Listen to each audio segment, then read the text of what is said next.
বিশ্বের দ্রুততম 10টি উড়ন্ত পাখির মধ্যে নাম্বার 10-এ আছে অস্ট্রেলিয়ান ফেসার, এটি দ্রুত উঠতে পারে।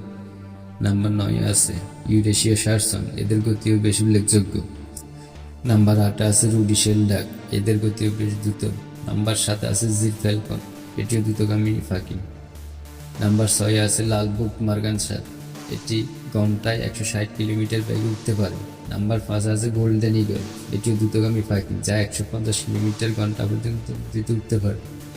নাম্বার 4-এ আছে ফ্রিগেট বার্ড, এদের গতি প্রায় 153 কিলোমিটার ঘন্টায়। নাম্বার 3-এ আছে কমন সুইফট, এটিও দ্রুতগামী পাখি যার গতি ঘন্টায় 110 কিলোমিটার। নাম্বার 2-এ আছে সাদা গলা সুইফট, আনুমানিকভাবে উড়ার সময় এটি সবচেয়ে দ্রুত উড়ে, এর গতি প্রায় 170 কিলোমিটার প্রতি ঘন্টায়। নাম্বার 1-এ আছে প্যারাগ্রিন ফ্যালকন, এটি বিশ্বের দ্রুততম পাখি এবং সম্ভবত দ্রুততম প্রাণী। এটি 320 কিলোমিটার ঘন্টা পর্যন্ত গতিতে ছুটতে পারে। এই পাখিগুলো তাদের নিজ বৈশিষ্ট্য এবং উড়ানের ধরনের জন্য বিখ্যাত। এদের মধ্যে প্যারাগ্রিন ফ্যালকন সবচেয়ে বেশি পরিচিত তার অসাধারণ গতির জন্য।